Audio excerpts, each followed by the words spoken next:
Thank you for coming out to our closing performance of All's Well That Ends Well. I'm Tad Atkinson. I'm the director.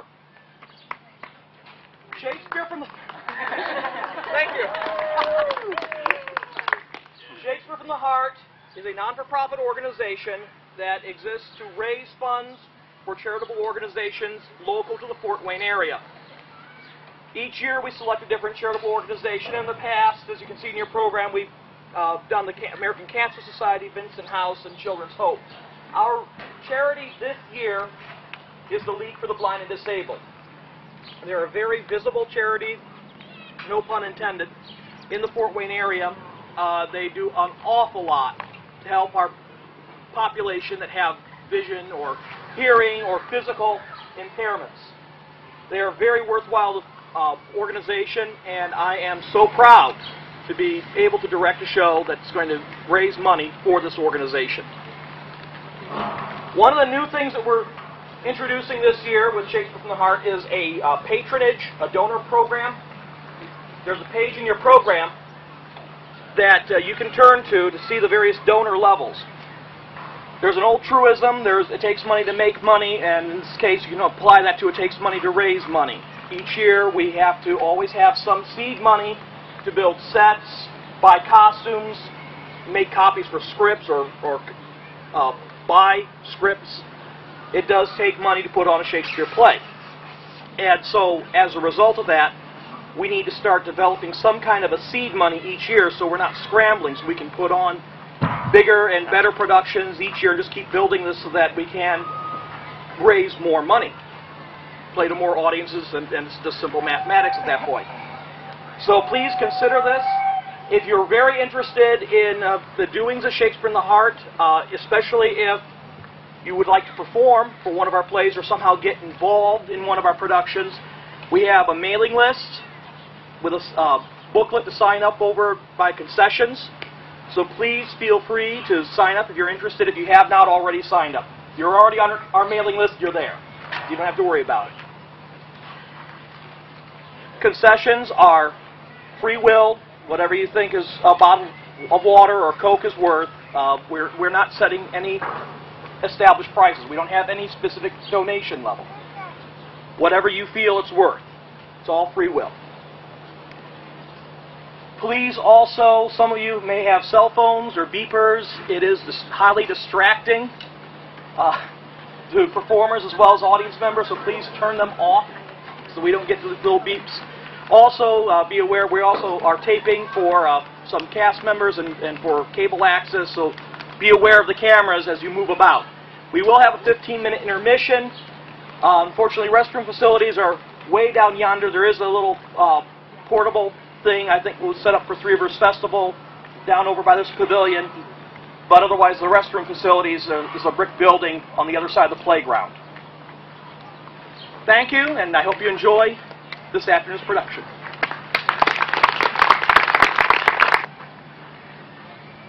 In delivering my son from me, I bury a second husband. And I am going, madam, weep over my father's death anew. But I must attend to his majesty's command, whom I now ward, and evermore in subjection. You shall bind to the king, husband, madam. You, sir, a father. What hope is there in his majesty's amendment? He has abandoned his doctrines, in whom he has persecuted time with hope. He sees no other advantage than the losing of hope by time. This young gentlewoman had a father. Oh, that has said a passage tis, whose skill was almost as great as his honesty. Had it stretched so far, nature would have been made immortal, and death would have play for lack of work.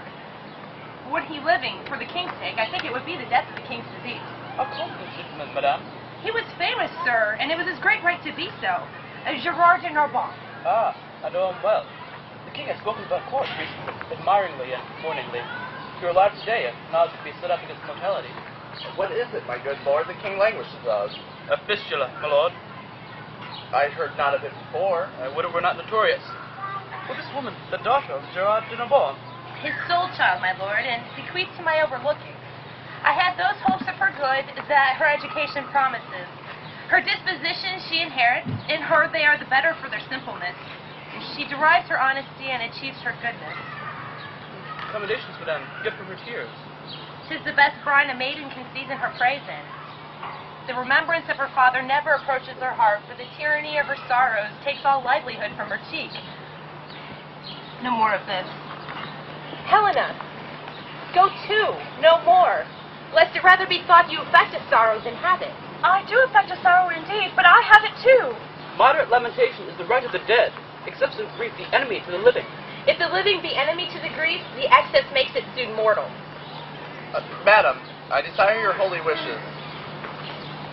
Be thou blessed, Bertram, and succeed thy father in manners as in shape. Thy blood and virtue contend for empire in thee, and thy goodness share with thy birthright. Love all, trust a few, do wrong to none, be able for thine enemy, in power rather in use.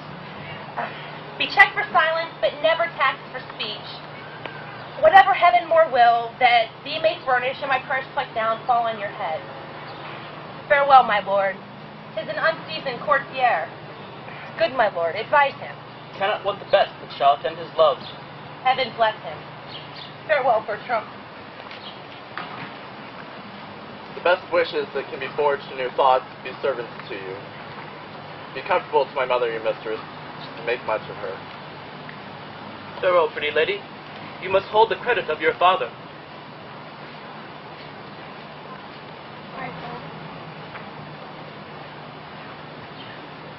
Oh, that's all. I think not on my father. And these great tears grace his remembrance more than those I shed for him. What was he like? I have forgot him. My imagination carries no favor in it but Bertram's. Oh, I am undone. There is no living, none, if Bertram be away. 'Twere all one that I should love a bright and particular star, and think to wed it. He is so above me. In his bright radiance and collateral light must I be comforted, not in his sphere. The ambition my love thus places itself. The hind that would be mated by the lion must die for love.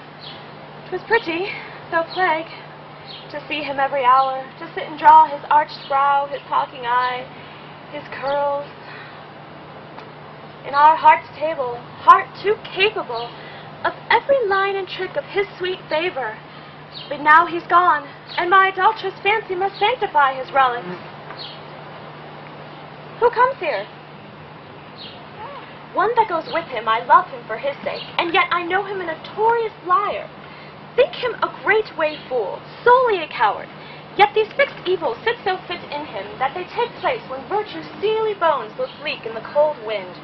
Withal, full oft we see cold wisdom, waiting on superfluous folly. Save you, fair queen. Are you meditating on virginity? I. You have some stain of soldier in you. Let me ask you a question. Man is enemy to virginity. How may we barricade it against him? Keep him out. But he assails, and our virginity, though valiant in the defense yet is weak, unfold to us the warlike resistance. There is none. Man, sitting down before you will undermine you and blow you up. Oh, but bless our poor virginities from underminers and blowers up. Besides, it is not politic in the commonwealth of nature to preserve virginity. Loss of virginity is a rational increase, and there was never virgin got till virginity was first lost. I will stand for it a little while, though therefore I die a virgin. Besides, virginity is peevish, proud, idle, made of self-love, which is the most inhibited sin in the canon. Keep it not. You cannot choose but lose by it. Off with it. Within the year, it'll make itself too, which is a goodly increase. And the principle itself, not much the worse. Away with it. How might one do, sir, to lose it to her own liking? Let me see. Marry. Ill. To like him that ne'er it likes. This is a commodity, will lose the gloss with lying. The longer kept, the less worth. Off with it, why 'tis vendible. Answer the time of request. Virginity, like an old courtier, wears her cap out of fashion. Richly suited, but unsuitable. Just like the brooch of the toothpick, which wear not now. Your date is better in your pie, and your porridge than in your cheeks. And your virginity, your old virginity, is like one of our French withered pears. It looks ill. It eats dryly. Mary, 'tis a withered pear. It was formerly better, yet 'tis a withered pear. Will you anything with it? Not my virginity yet. There shall your master have 1,000 loves, a mother and a mistress and a friend, Phoenix, captain and an enemy, a god, a goddess, a sovereign, a counselor, a traitress, and a dear. His humble ambition, proud humility, his jarring concord, his discord dulcet, his faith, his sweet disaster, with a world of pretty, fond, adoptious Christendoms that blinking Cupid gossips. Now shall he... I know not what he shall. God send him well. The court is a learning place, and he is one. What one? In faith? That I wish well, 'tis pity. What's pity? That wishing well had not the body in it, which might be felt that we, the poor born, whose baser stars do shut us up in wishes, might with effects of them follow our friends and show what we alone must think, which never return us thanks. Monsieur Perillus, my lord calls for you. Little Helen, farewell. If I can remember thee, I will think of thee at court. Monsieur Perillus, you're born under a charitable star. Under Mars, I especially think under Mars. Why under Mars? The wars have so kept you must needs be born under Mars. When he was predominant? When he was retrograde, I think rather. Why think you that? You go so much backward when you fight. That's for advantage. So is running away, when fear proposes to safety. But the composition that your valor and fear makes in you is a virtue of a good wing, and I like the wear well. I cannot answer thee acutely. I am so full of businesses. When thou hast leisure, say thy prayers. When thou hast none, remember thy friends. Give thee to a good husband, and use him as he uses thee. Farewell.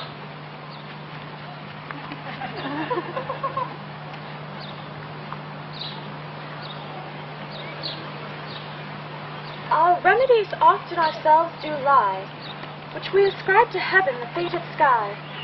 Gives us free scope, only doth backward pull our slow designs when we ourselves are dull. What power is it which mounts my love so high, that makes me see and cannot feed mine eye? The mightiest space and fortune nature brings, to join like likes and kiss like native things. Impossible be strange attempts to those that weigh their pains and sense and do suppose. What hath been cannot be, whoever strove, so show her merit that did miss her love?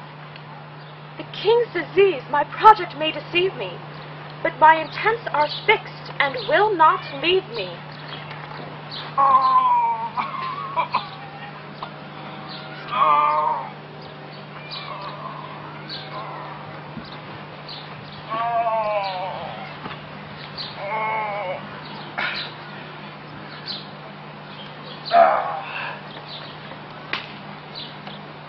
The Florentines and Sonoys are by the ears, have fought with equal fortune, and continue a braving war.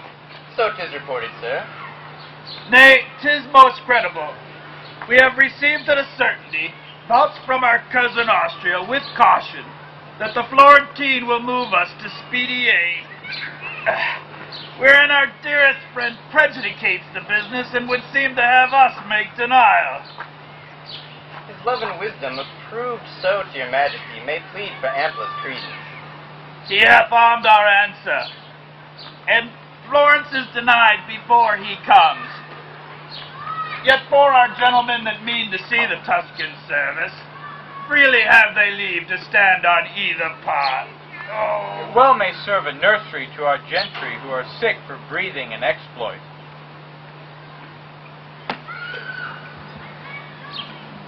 What's he comes here? The Count Rousillon, our good lord. Young Bertram. Stand forth. You, thy bearest thy father's face. Great nature, rather curious than in haste, hath well composed thee. Thy father's moral parts mayst thou inherit too. Welcome to Paris. My thanks and duty are your majesty. It much repairs me to talk of your good father. In his youth he had the wit, which I can well observe today in our young lords. But they may jest, till their own scorn return to them unnoted, ere they can hide their levity and honor. Who were below him, he used as creatures of another place, and bowed his eminent top down to their low ranks, making them proud of his humility. In their poor praises he humbled. Such a man might be a copy to these younger times, which followed well, would demonstrate then, but goes backward. Oh. His good remembrance, sir, lies richer in your thoughts than on his tomb. So in a proof lives not his epitaph as in your royal speech. Let me not live, quoth he, after my flame lacks oil, to be the snuff of younger spirits, whose apprehensive senses all but new things disdain, whose judgments are but mere feathers of their garments, whose constancies expire before their fashions. This he wished, and I after him do after him wish too. Since I nor wax nor honey can bring home, quickly I dissolve from my hive to give some laborers room. Your loved, sir, they'd at least lend it you shall lack you first. I fill a place, I know it. How long is it, Count, since the physician at your father's died? He was much famed. Some 6 months since, my lord. If he were living, I would try him yet. Lend me an arm. Oh. The rest have worn me out with several applications. Ah. Nature and sickness debated at their leisure. Welcome, Count. My son's no dearer. Thank your majesty. Oh.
What does this knave here? Is you gone, sirrah? The complaints I have heard of you, I do not all believe. 'Tis my own slowness that I do not, for I know you lack not knavery to make such knavery as yours, and have ability enough to commit them. 'Tis not unknown to you, madam. I'm a poor fellow. Well, sir, no, 'tis not so well that I am poor, though many of the rich are damned. And I hope to have your ladyship's goodwill to go out into the world, so Isabel and I will do as we may. Wilt thou needs be a beggar? I do beg your goodwill in this case. In what case? In Isabel's case and my own. Service is no heritage, and I feel I shall never have the blessing of God over my body, for they say bonds are blessings. Tell me thy reasons why thou wilt marry. My poor body, madam, requires it. Is this all your reasons? Faith, madam, I have other holy reasons, such as they are. May the world know them? I have been, madam, a wicked creature, as you, and all flesh and blood are. And, indeed, I do marry that I may repent. Thy marriage sooner than thy wickedness. I am out of friends, madam, and I hope to have friends for my wife's sake. Such friends are thine enemies, knave. Get you gone, I will talk with you more anon. Madam, would it please you bring Helen come to you? Of her I am to speak. Sirrah, tell my gentlewoman I would speak with her. Helen, I mean. Well now? Faith, madam, I know you love your gentlewoman entirely. Faith, I do. Her father bequeathed her to me, and she, without further advantage, may lawfully make title to as much love as she finds.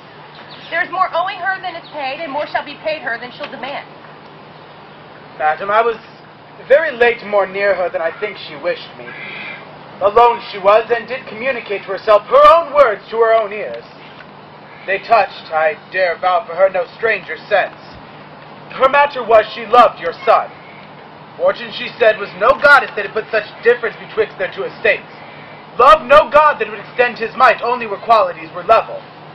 And this I held my duty speedily to acquaint you withal, since in the loss that may happen it concerns you something to know it. You have discharged this honestly. Many likelihoods have informed me of this before, which hung so tottering in the balance that I could neither believe nor misdoubt. Pray you, leave me. Install this in your bosom, and I thank you for your honest care. I'll speak further with you anon.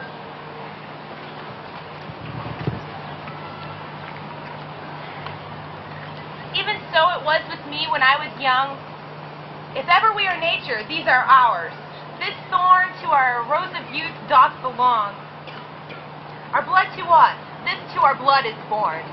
It is the show and seal of nature's truth that love's strong passion is impressed in youth. By our remembrances of days foregone, such were our faults, or then we thought them none. Her eye is sickle. I observe her now. What is your pleasure, madame? You know, Helen, I am a mother to you. Mine honorable mistress. Nay, a mother. Why not a mother? When I said a mother, methought you saw a serpent. What's in mother that you start at?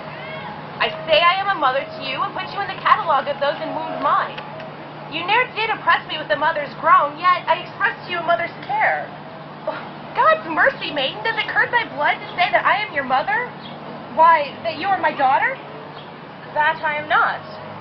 I say I am your mother. Pardon, madam, the Count Ruslan cannot be my brother. I from humble, he from honored name. No note upon my parents, his all noble. My master, my dear lord he is, and I his servant live and will his vassal die. He must not be my brother. Nor I your mother? You are my mother, madame. Would you were, so that my lord your son were not my brother. Indeed, my mother. Or were you both our mothers? I care no more for that I do for heaven. So I were not his sister, can't no other. But I, your daughter, he must be my brother? Yes, Helen. You might be my daughter-in-law. God shield you mean it not. Daughter and mother, so strive upon your pulse. What? Pale again? My fear hath catched your fondness. Now I see the mystery of your loneliness and find yourself here's head. Now to all sense 'tis gross. You love my son. Its invention is ashamed against the proclamation of thy passion to say thou dost not. Only sin and hellish obstinacy tie thy tongue against the speaking of it.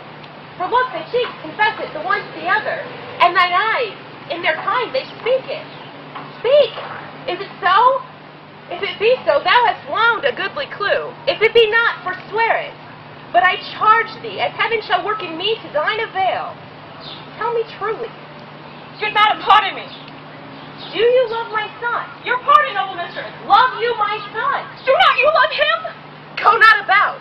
My love hath in it a bond whereof the world takes note. Come, come, disclose the state of thy affection, which you have to the full appeached.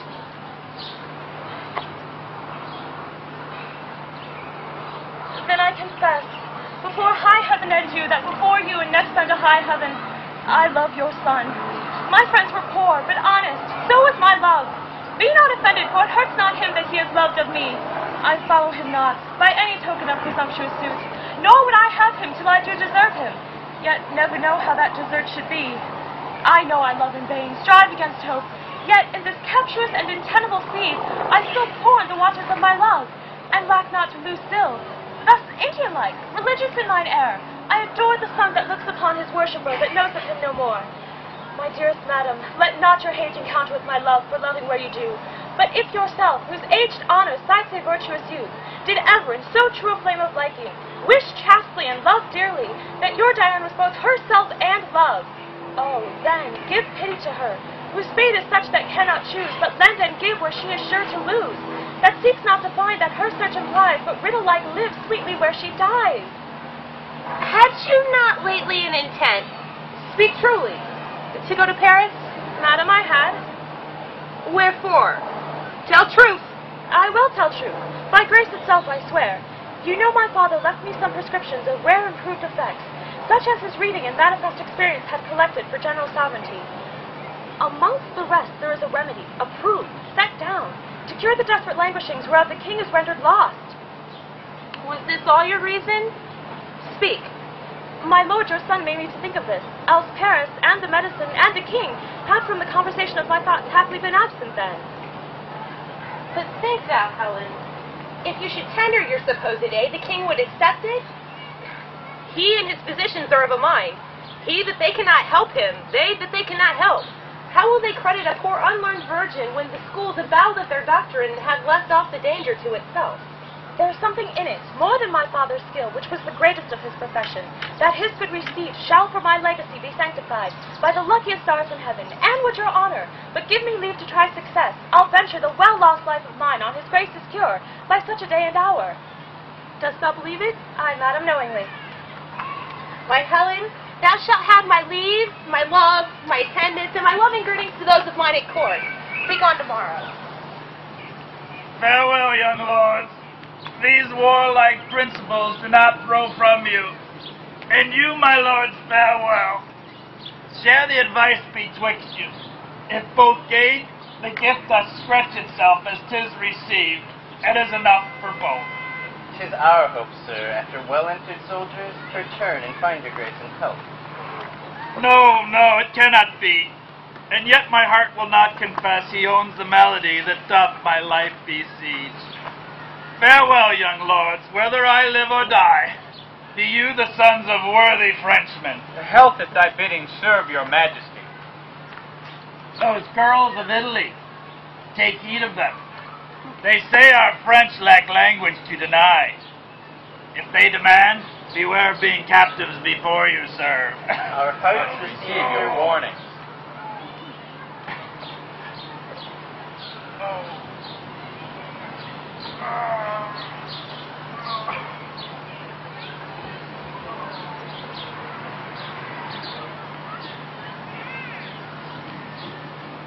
Ah, my sweet lord, but you will stay behind us. 'Tis not his fault. The spark. Oh, 'tis brave war. Most admirable. I have seen those wars. I am commanded here to catch a coil with too young, and the next year 'tis too early. My mind stand to it, boy. Steal away bravely. I shall stay here, the forehorse to his smock, creaking my shoes upon the plain masonry, till honor be bought up, no sword worn, but one to dance with. By heaven, I'll steal away. There's honor in the theft. Committed, Count. I am your accessory, so farewell. I grow to you, and our parting is a tortured body. Farewell, Captain. Sweet Monsieur Carolus. Noble heroes, my sword and yours are kin.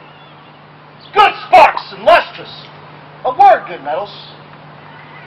You shall find in the regiment of the Spini one Captain Spurio, with a cicatrice, an emblem of war here on his sinister cheek. 'Twas this very sword that entrenched it. Say to him, I live, and observe his reports for me. We shall, noble Captain. Mars dote on you for his novices. What will ye do? Stay, the king.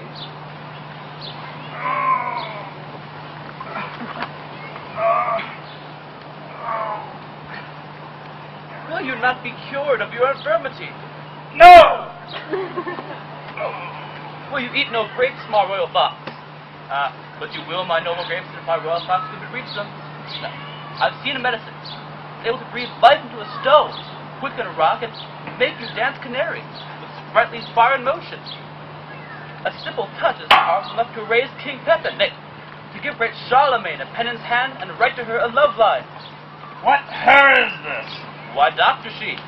The Lord, this little while, by my faith and honor, if I may seriously convey my deep emotion, this my life deliverance. There's one here who in her age, her sex, profession, wisdom, and constancy hath amazed me more than I have the ability to say. Will you see her and know her business? That done, laugh well at me.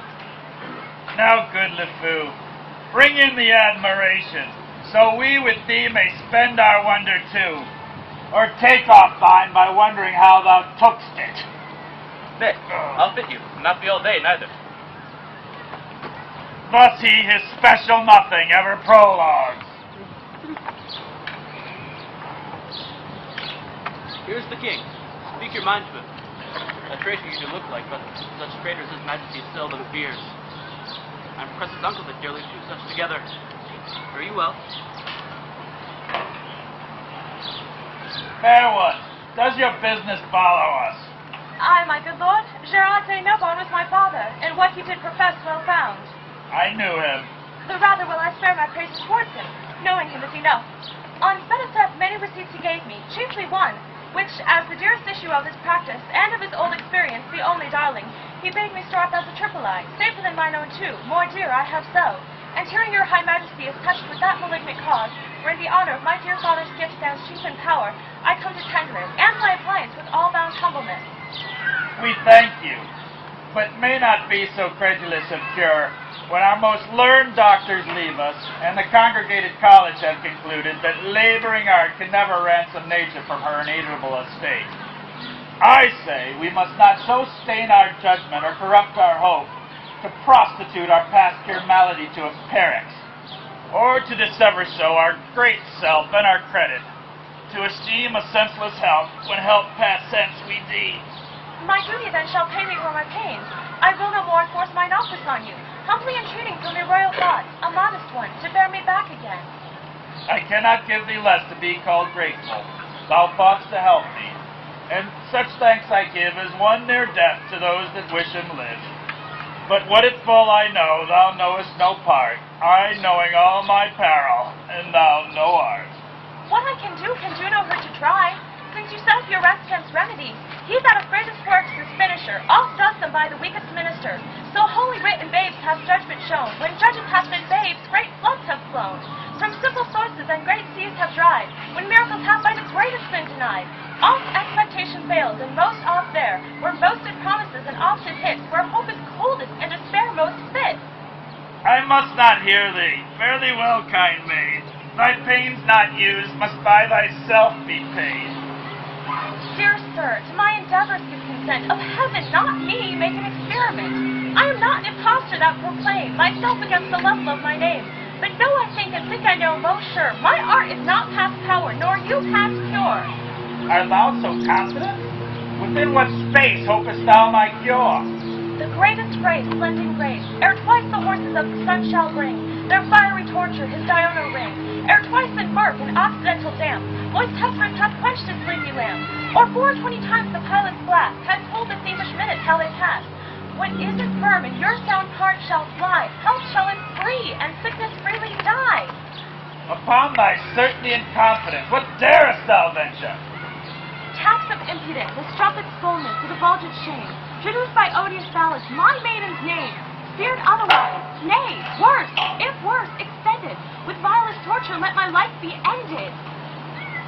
Methinks in thee some blessed spirit doth speak, his powerful sound within an organ weak, and what impossibility might slay in common sense. Sense says another way, thy life is dear, for all that life can rate. Worth name of life in thee hath estimate, youth, beauty, wisdom, courage, all that happiness in prime can happy call. Thou this to hazard needs must intimate, skill infinite, or monstrous desperate. Sweet practicer, thy physic I will try, that ministers thine own death if I die. If I break time, or flinch in property of what I spoke, unpitied, let me die, and well deserved, not helping death's my fee. But if I help, what do you promise me? Make thy demand. But will you make it even? Aye, by my scepter and my hopes of heaven. Then wilt thou give me, with thy kingly hand, what husband in thy power I will command, except it be for me the arrogance to choose from forth the royal blood of France, my low and humble name to propagate with any branch or image of thy state. But such a one thy vassal, whom I know, is free for me to ask thee to bestow. Here is my hand, the premises observed. Thy will by my performance shall be served. So make the choice of thine own time. For I, thy resolved patient, on thee still rely. More should I question thee, and more I must, though more to know cannot be more to trust. From whence thou camest, and how tended on. But rest, unquestioned welcome, and undoubted blessed.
I shall now put you to the height of your breeding. I will show myself highly fed and lowly taught. I know my business is but to the court. What to the court? What place makes you so special that you put that off with such contempt? But to the court. Truly, madam, if God had lent a man any manners, he may easily put it off its course. He who cannot make a leg, put off his cap, kiss a hand, and say nothing, has neither legs, hands, lips, nor cap. And his business, so I say, would not be to the court, but to me. I have an answer will serve all men. Mary, that's a bountiful answer that serves all questions. From below your duke to beneath your constable. Ask me if I'm a courtier. It shall do you no harm to learn. I shall play the fool in question, hoping to be the wiser by your answer. I pray you, sir, are you a courtier? Oh, Lord, sir. There's a simple putting off. More, 100 of them. Sir, I am a poor friend of yours that loves you. Oh, Lord, sir. Spare not me. You were lately whipped, as I think. Oh, Lord, sir. Spare not me. Do you cry, oh, Lord, sir, at your whipping, and spare not me? Indeed, your oh, Lord, sir, would serve very well for a whipping. You would serve very well for a whipping, too, if you were but bound to it. I ne'er had worse luck in my life. Oh, Lord, sir, I see things may serve long, but not serve ever. I play the noble housewife with time enough to entertain with so merry a fool. Oh, Lord, sir, why, there it serves well again. An end, sir, to your business. I pray you, give this to Helen, and urge her to a present answer back. Commend me to my kinsmen at court. This is not much. Not much accommodation to them. Not much employment for you. You understand me? Most fruitfully, I am there before my life.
They say miracles are past, and we have our philosophical persons to make modern and familiar that supernatural and causeless, to make trifles of terrors and to wrap ourselves into a seeming knowledge, when we should submit ourselves to an unknown fear.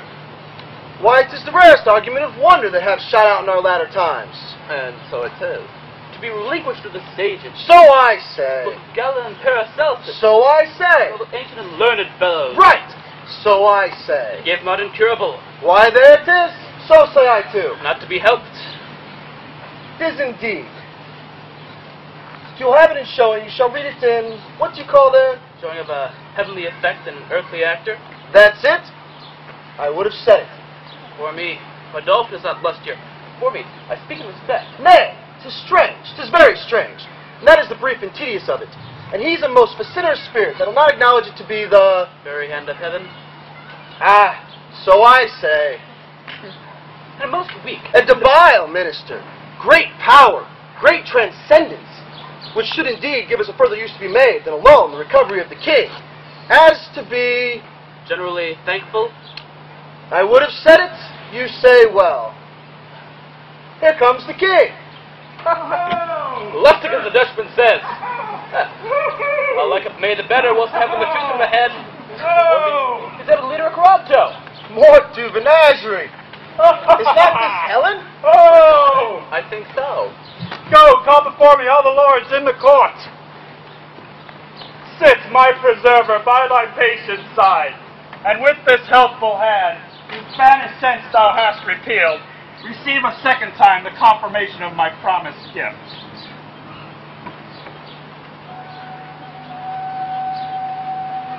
Send forth thine eye. This youthful parcel of noble bachelors stand at your bestowing. Thy frank election make. Thou hast power to choose, and they none to forsake. To each of you, one fair and virtuous mistress, full, when love please, married to each but one. Peruse them well. Not one of those but had a noble father. Gentlemen, heaven hath through me restored the king to health. We understand it, and thank heaven for you. I am a simple maid, and therein wealthiest that I protest, I simply am a maid. Please, your majesty, I have done already. The blushes in my cheeks thus whisper me. We blush that thou shouldest choose, but be refused. Let the white dust sit on my cheeks forever, to never come there again. Make choice and see. Who shuns thy love shuns all his love in me. Now, Diane, from my altar do I fly. Into imperial love that God most high do my sighs stream. Sir, will you hear my suit? And granted. Thanks, sir. All the rest is mute.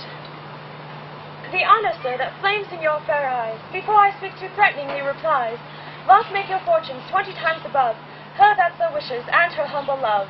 No better, if you please. Be not afraid that I your hand should take. I'll never do you wrong for your own sake.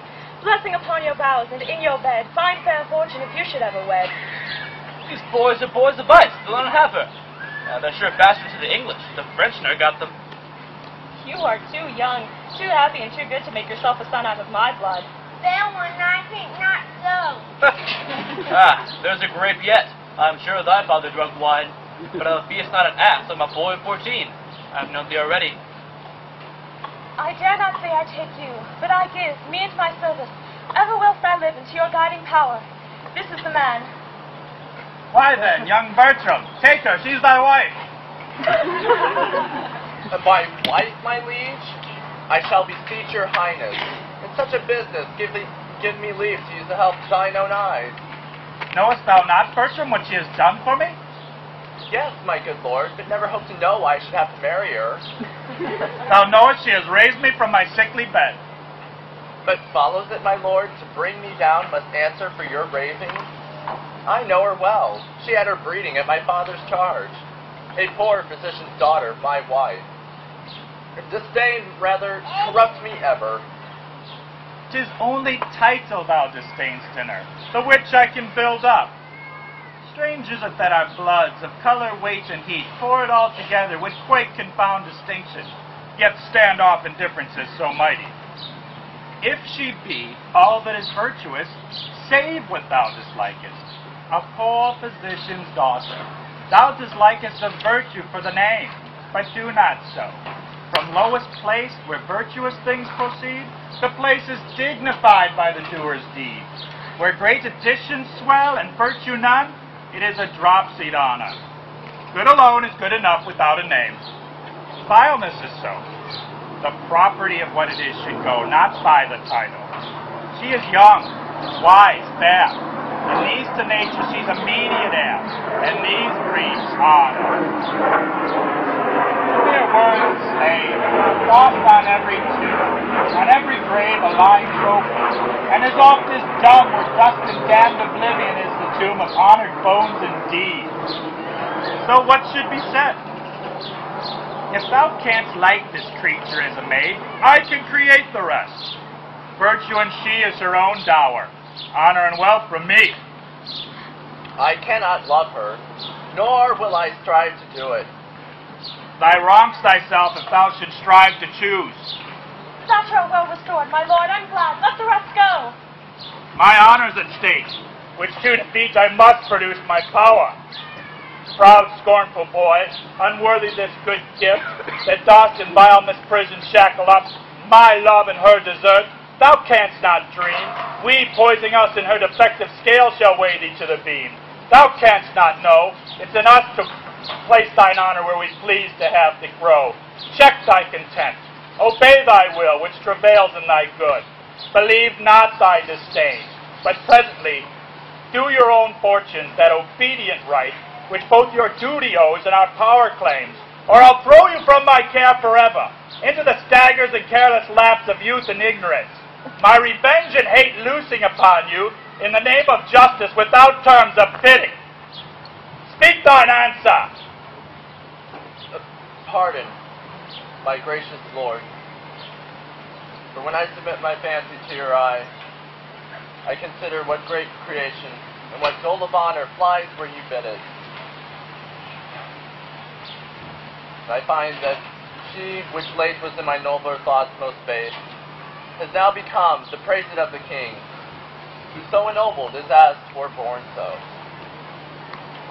Take her hand and tell her she is thine, to whom I promise a counterpoise, if not by thy estate a balance more replete. I take her hand. Good fortune and favor of the King smile upon this contract, whose ceremony shall seem expedient upon the now born breed, and be performed tonight. The solemn feast more shall attend, upon the opening space, expecting absent friends. As thou lovest her, thy love's to me religious, else does err.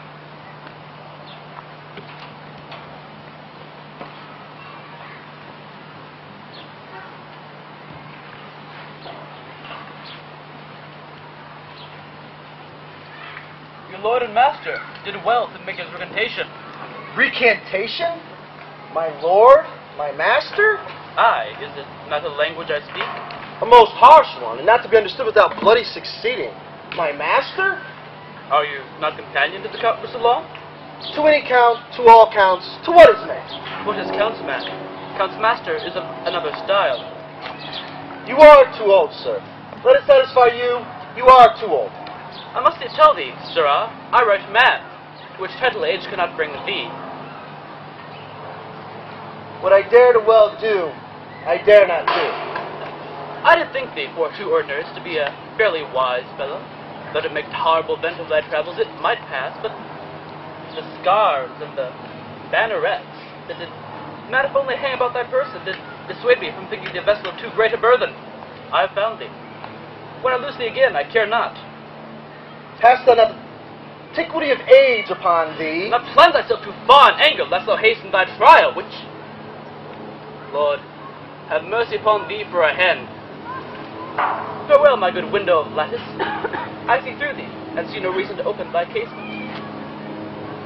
Take my hand. My lord, you give me most egregious indignity. Aye, truly, and thou art worthy of it. I have not, my lord, deserved it. Every dram of it, and I'll not bate thee a scruple. Well, I shall be the wiser. Even as soon as thou canst. I tell you, if you were bowed in your scarf and beaten, you would know what it is to be proud of your bondage. My lord, give me most insupportable vexation. I would were hell pains for thy sake, and my doing eternal. For doing I am past. And thus I must, which motion will age will give me leave.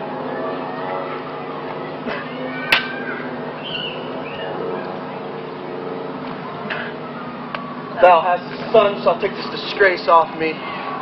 Scurvy, old filthy scurvy, Lord! I must be patient. There is no fettering of authority. I'll beat him. By my life, if I could but meet him with any convenience, and he were double and double a lord, I'll have no more pity of his age than I would of... I'll beat him.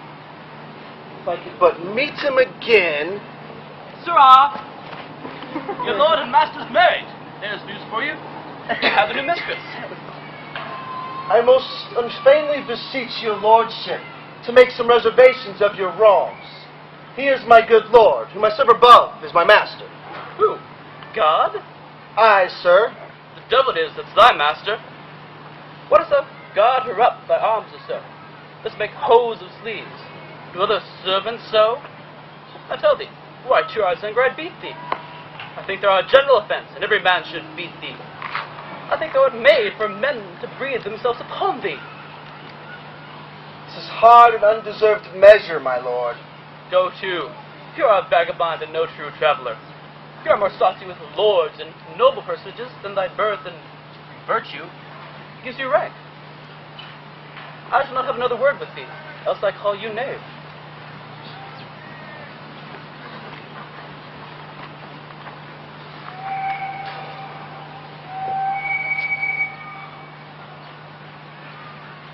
Undone and forfeited to cares forever. What's the matter, because? Although before the solemn priest I have sworn, I will never bed her. What? What, Cacus? My Parolles, they have married me. I'll to the Tuscan wars, and never bed her. To the wars. France is a dog hole, and there are no more mares to tread of a man's foot. To the wars. It shall be so. I'll send her to my house tonight, and acquaint my mother with my hate to her, and wherefore I am fled. Write to the king, that which I durst not speak of. His present gift shall furnish me to those Italian fields, where noble fellows strike. War is no strife to the dark house and the detested wife. Will this capriccio hold in me? Are sure. It shall be so. I'll send her away tonight. I'll to the wars, and she to her single sorrow. Why, these balls bound. There's noise in it. 'Tis hard. Young man married, it's a man that's marred. To the wars.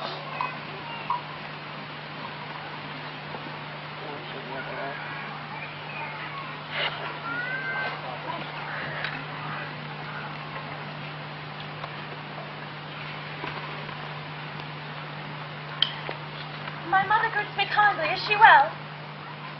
She is not well, but yet she has her health, and she is very merry. But yet, she is not well. But thanks be given, she is very well and wants nothing in the world. If she be very well, what does she ail that she's not very well? Truly, she is very well indeed, but for two things.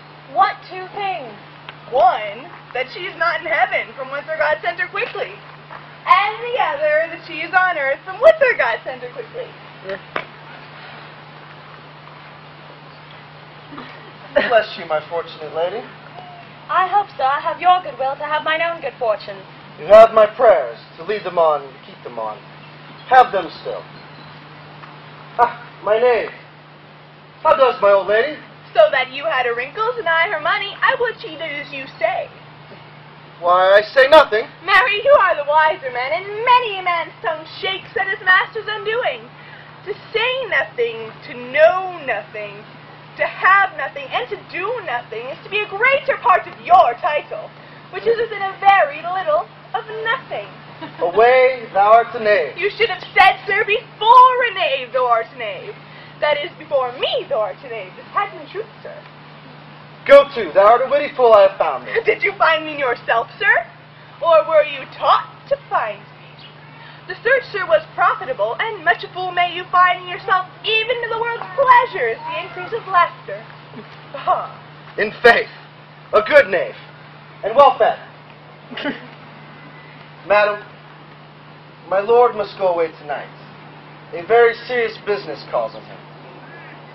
The great prerogative and right of love, which, as your due, time claims, he does acknowledge, but puts it off to a compelled restraint, whose wants and whose delays are strewed with sweets, and still now in the coming hour, to bring the coming hour of joy and pleasure round the brim. What's his will else? That you take your instant leave of the king, and make this cease as you haste as your own good proceeding. Strengthen with what apology you think will make it probable need. What more commands he? That having this obtained, you currently attend his further pleasure. In everything I wait upon his will. I shall report it so.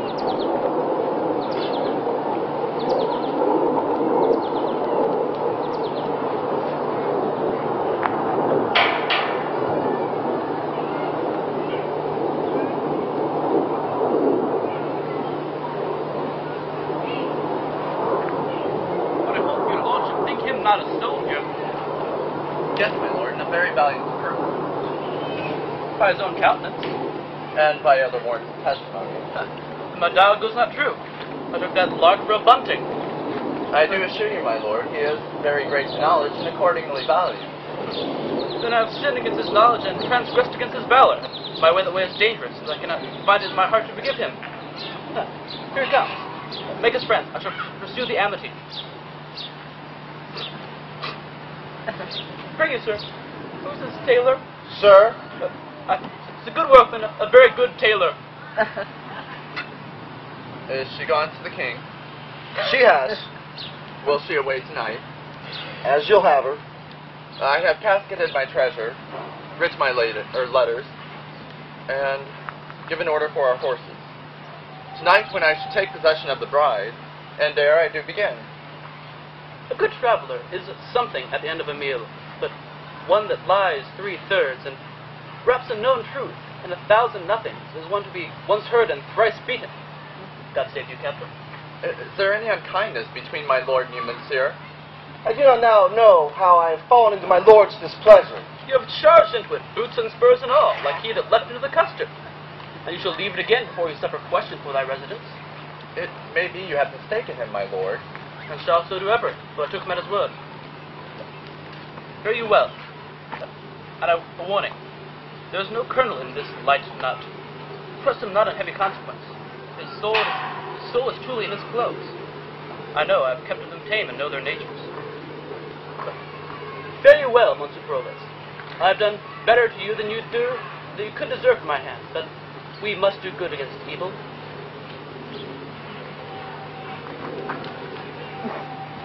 Idle lord, I swear! I think not so. Why? Do you not know him?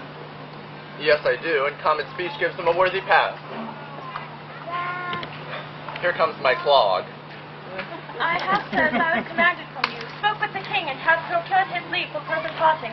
Only he desires some private speech with you. I shall obey his will.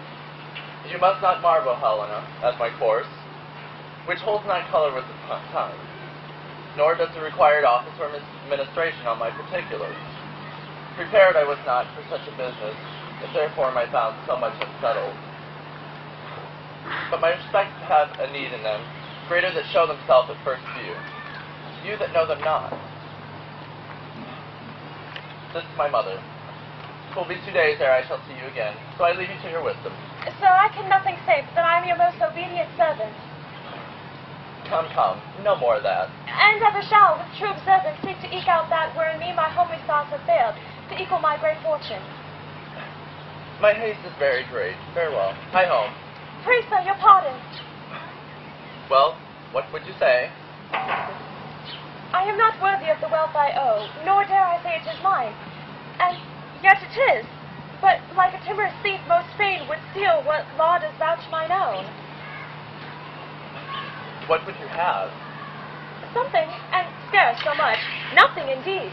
I would not tell you what I would, my lord. Faith, yes, strangers and foes do sunder, and not kiss. I pray you stay not, but haste the horse. I shall not break your bidding, good my lord. Go thou towards home, where I will never come, whilst I can shake my sword, or hear the drum. Know it before the report comes. If there be breath enough in the world, I will hold a great distance. My duty to you, your unfortunate son, Bertram. This is not well, rash and unbridled boy, to fly the favor of so good a king, to pluck his indignation on your head by the misprizing of a maid too virtuous for the contempt of empire. Madam! Yonder is heavy news in between 2 soldiers and my young lady. What's the matter? Nay, there's some comfort in the news. Some comfort. Your son shall not be killed so soon as I thought he would. Why should he be killed? Madam, if he run away, as I hear he does, the danger is coming to it. Thus, the loss of men through the getting of children. Here they come, we'll tell you more. Madam, my lord is gone, forever gone. Think upon patience. Pray you. I have felt so many quirks of joy and grief that the first face of neither can woman me on to it. I pray you, where's my son? Madam, he's gone to serve the Duke of Florence. Look on his letter, madam. Here's my passport. When thou canst get the ring upon my finger, which never shall come off, and show me a child begotten of thy body that I am father to, then call me husband. But in such a then I write a never. This is a dreadful sentence. And prithee, lady, have a better cheer.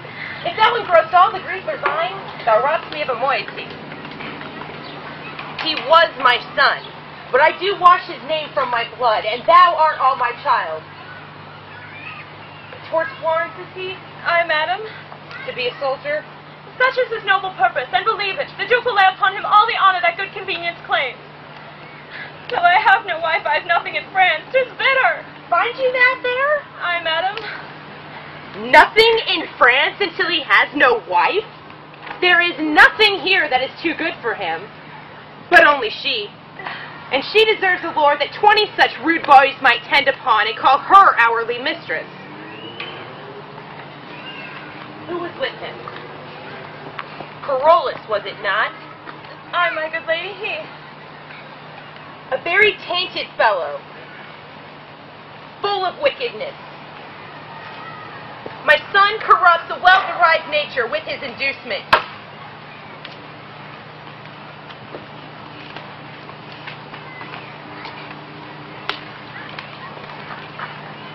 Till I have no wife, I have nothing in France.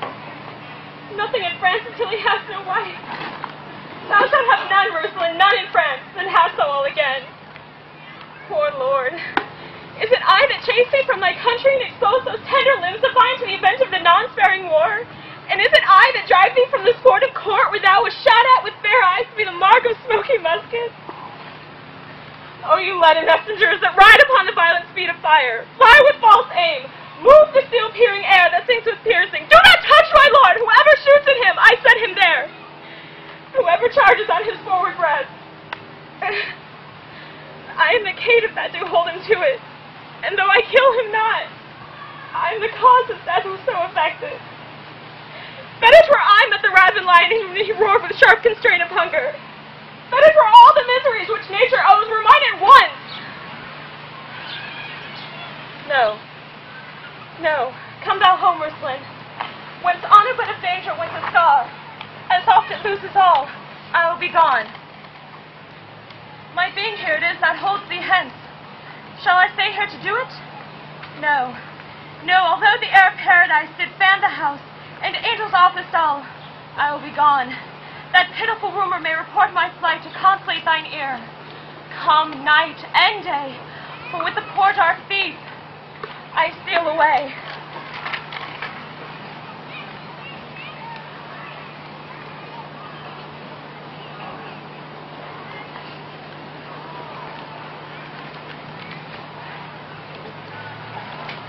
Alas, and thou would take the letter of her?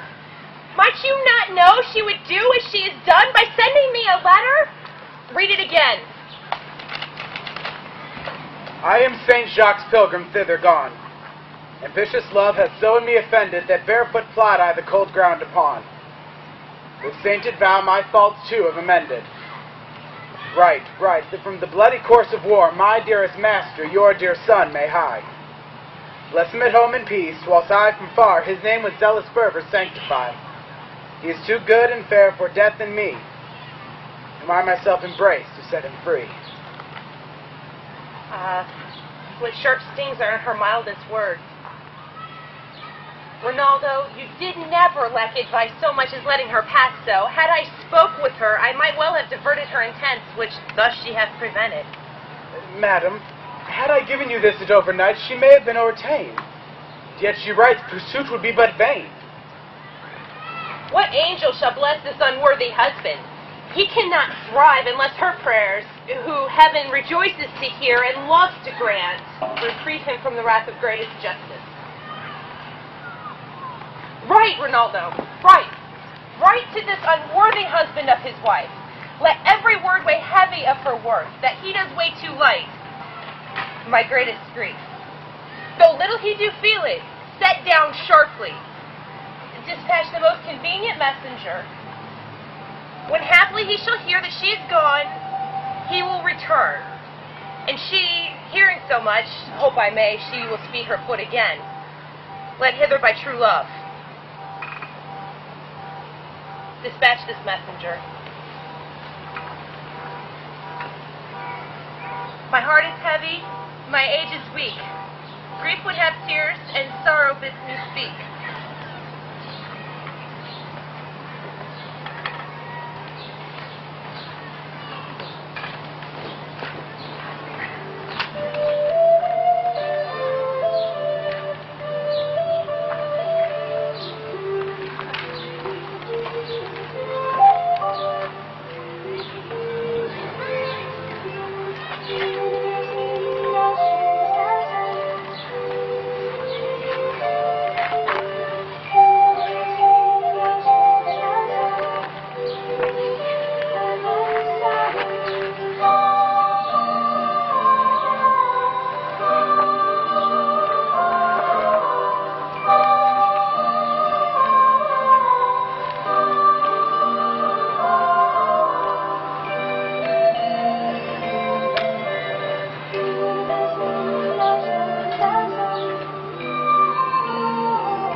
Pilgrim, whither are you bound?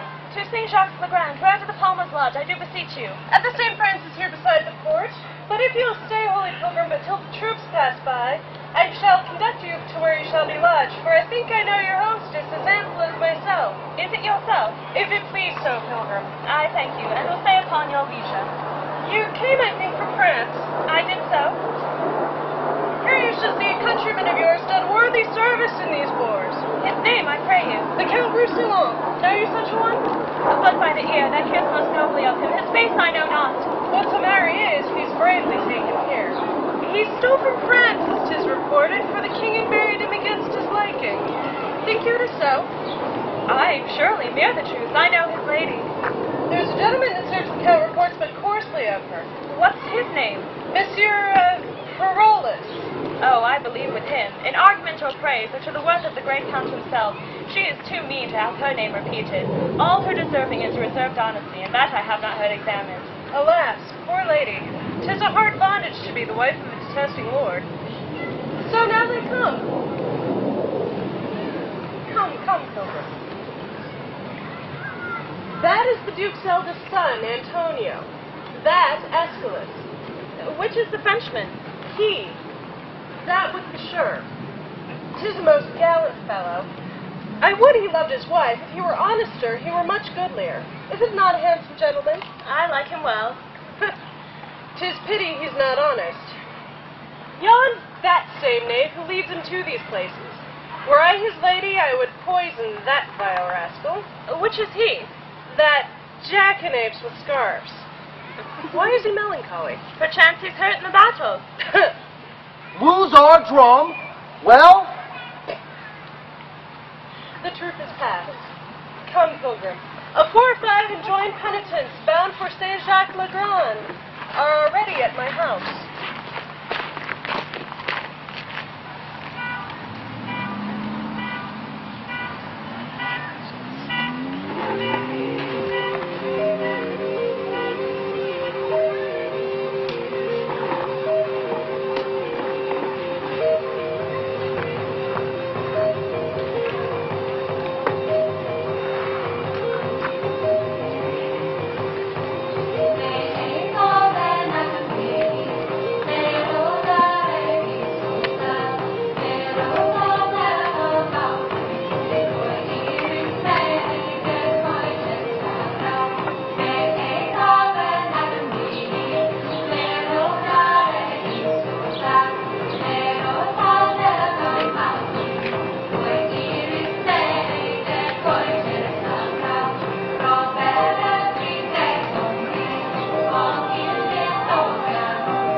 Nay, good my lord, put him to it. Let him have his way.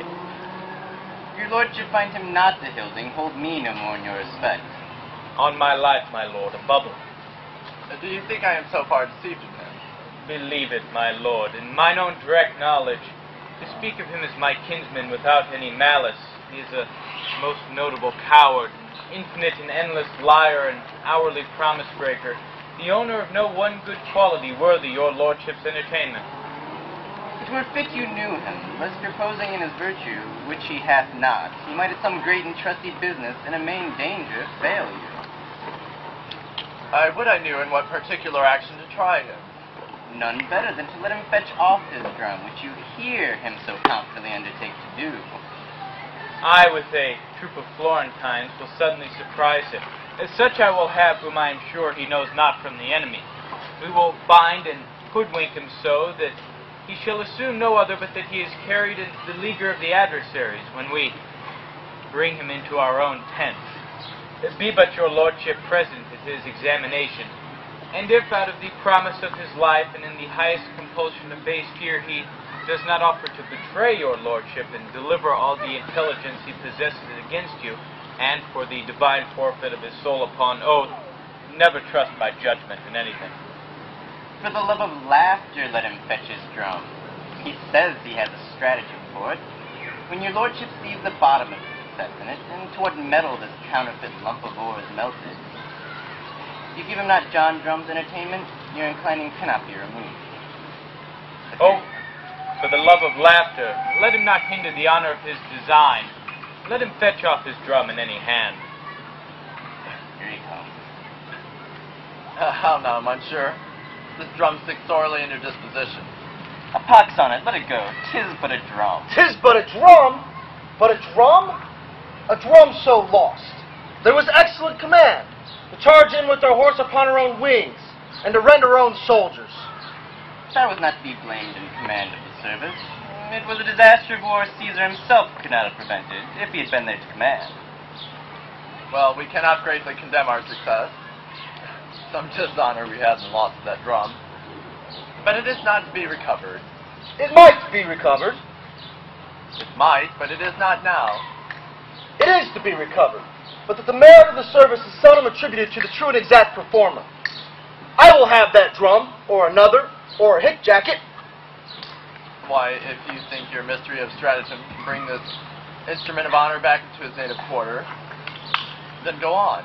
The Duke shall both speak of it, and extend to you which further becomes his greatness, even to the utmost syllable of your worthiness. By the hand of a soldier I shall undertake it. But you must not now slumber in it. I'll about it this evening. I will presently pen down my dilemmas, encourage my certainty, put myself into my mortal preparation, and by midnight look to hear further from me. And may I be bold to acquaint his grace who are gone about it? I know not what the success will be, my lord, but the attempt I vow. I know thou art valiant, and to the possibility of thy soldiership will subscribe to thee. Farewell. I love not many words. No more than a fish loves water. Is it not a strange fellow, my lord, who so confidently seems to undertake this business, damns himself to do, and dares better be damned than to do it? You do not know him, my lord, as we do. Certain it is he'll steal himself into a man's favor, and for a week escape a great deal of discovery. But when you find him out, you have him ever after. Why do you think he will not do what so seriously he does address himself unto? None in the world, my lord, but he will return with an invention and clap upon you 2 or 3 probable lies. We have almost embossed him. He shall be caught tonight, for I do believe he is not for your lordship's respect. We'll make you some sport with the fox ere we cave him. He was first smoked by the old Lord LeFou. When his disguise and he is parted, tell me what a sprat you shall find him, which you shall see was very nice. Well, I must go look on my twigs. He shall be caught. Your brother, he shall go along with me. As it please your lordship, I leave you. No. Will I lead you to the house of the last that I spoke of? But you say she's honest. That's all the fault. I spoke with her but once and found her wondrous cold. But I said to her, with the same coxcomb that we have in the wind, tokens and letters that she did resend. That is all I have done. Will I lead you to her house? With all my heart, my lord.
Misdoubt me that I am not she. I know not how I shall assure you further, but I shall lose the grounds I work upon. Though my estate be fallen, I was well born, nothing acquainted with these businesses, and would not put my reputation now into any staining act. Nor would I wish you. First, give me trust. The Count, he is my husband. And what's your sworn counsel I have spoken, if so from word to word, and then you cannot, by the good aid that I of you shall borrow, ere in bestowing it. I should believe you, for you've showed me your great fortune. Take this purse of gold, and let me buy your friendly help thus far, which I will overpay and pay again. The Count, he woos you, lays down his wanton siege before your beauty, resolved to carry you, let you in fine consent. Now his important blood will not deny that you'll demand a ring the Count he wears, that Dalbert hath succeeded in his house, from son to son, some 4 or 5 descents. This ring he holds in most rich choice, yet in his idle fire to buy his will, it would not seem too dear, hell repented after. Now I see the bottom of your purpose. You see it lawful then? I revealed it. Why then tonight, let us essay our plot, which, if it speed, is wicked meaning in a lawful deed, and a lawful meaning in a lawful act, were both not sin and yet a sinful fact. But let's about it.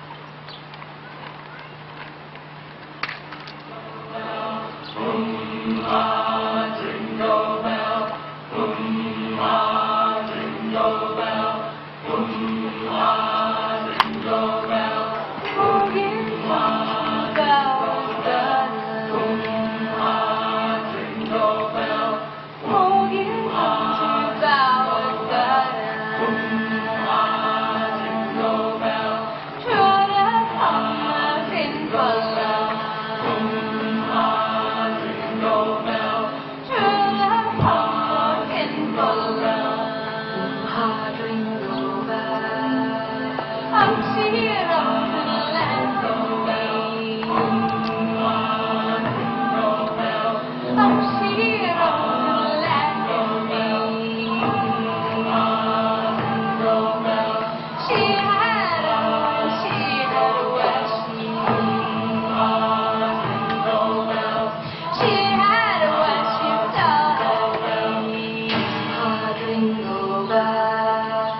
When you sally upon him, speak what terrible language you will, as though you understand it not yourselves, no matter, for we must seem to not understand him, unless there is someone among us whom we must produce as an interpreter. Good brother, let me be the interpreter. But what linsey Wolsey hast thou to speak to us again? E'en said that you speak to me. You must think us strangers in the adversary's entertainment. Now we have to smack of all neighboring languages, so we must every one be a man of his own fancy, not to know what we speak one to another. That we know is to know straight our purpose, Chauce language, good enough and gabble enough. As for you, interpreter, you must seem very politic. But couch ho! Here he comes to beguile 2 hours in the night and return and swear the lies he forged. 10 o'clock. In these 3 hours, be time enough to go home. What shall I say I've done? Must be a very plausible invention that carries it. For they begin to smoke me, and disgraces have of late knocked too often at my door. I find my tongue is too foolhardy. My heart hath the fear of Mars before it, not daring the reports of my tongue. This is the first truth that e'er thine own tongue was guilty of. Or what the devil should move me to undertake the recovery of this drum, being not ignorant of the impossibility, and knowing I had no such purpose. Is it not possible that he should know what he is and be that he is? Oh, if I wish I had any drum of the enemy's, I would swear I'd recovered it. You shall hear one anon. Drum now of the enemy's. Cargo, cargo, cargo! Oh, ransom, ransom! Do not hide my eyes! Oh, I know you are the Muscos regiment, and I shall lose my life for want of language. If there be here German or Dutch, slow Dane, Italian or French, let him speak to me, for I'll discover that which shall undo the Florentine. Fosco Pavado, I understand thee and can speak thy tongue. Carely Fanto, sir. Oh, pray, pray, pray. Mancherevagno dolce, Giorgingo di Giormaggio. The general is content to spare thee yet, and hoodwinked as thou art, will lead thee on together from thee. Haply thou mayst inform something to spare thy life. Oh, let me live, sir, and I'll discover all that which be the Florentines, their purpose, their force. Nay, I'll speak that which you will wonder at.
They told me that your name was Potspell. No, my good lord, Diana. Titled goddess, and worth it, with addition. In your fine frame hath love no quality, which fire of youth like not your mind.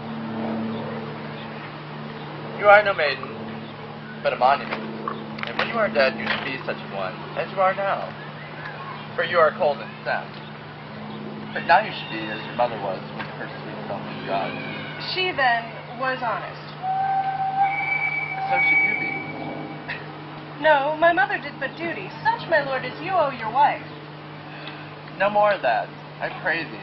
Do not strive against my vow, for I was compelled to her. But I love thee, by love's own sweet constraint, and will forever do thee all rights of service. Aye, so you say until we serve you. But when you have our roses, you barely leave us thorns to prick ourselves and mock us with our bareness. How have I sworn? 'Tis not the many oaths that make the truth, but the plain single vow which is vowed true. That which is not holy, that we swear not by, but take the highest to witness. Now I pray you tell me, if I should swear by God's great attributes that I loved you dearly, would you believe my oaths if I did love you ill? This has no holding to swear by him whom I protest to love that I will work against him. Therefore your oaths are but words and poor conditions, but unsealed, at least in my opinion. Change it, change it. And be not so wholly cruel, for love is holy, and my integrity ne'er knew the crafts that you do charge men with. Stand to no more awe, but give thyself into thy sick desires. I see that men make ropes in such a scar that we'll forsake ourselves. Give me that ring. I'll lend it to thee, my dear, but have no power to give it from me. Will you not, my lord? It is an honor in our house, bequeathed down by many ancestors who were the greatest obloquy in the world for me to lose. Mine honor such ring. My chastity is the jewel of our house, bequeathed down from many ancestors which were the greatest obloquy in the world for me to lose. Thus your own proper wisdom brings in that champion honor on my part against your vain assault.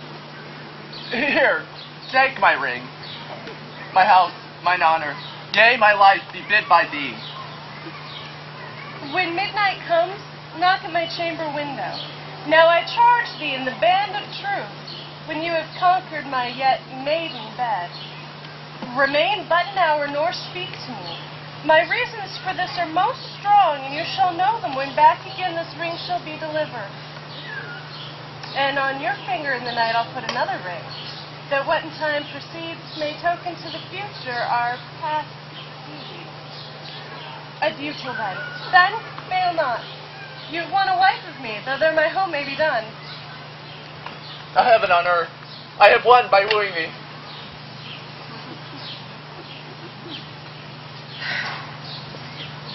For which live long to thank both heaven and me. You may so in the end. He swore he'd marry me when his wife's dead. Therefore I will lie with him when I am buried. Since Frenchmen are so braid, marry that will, I'll live and die a maid. Only in this guise I think it no sin to cozen him who would unjustly win.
You've not yet given him his mother's letter. I've delivered it an hour since. There's something in it that stings his nature, for on the reading it he changed almost into another man.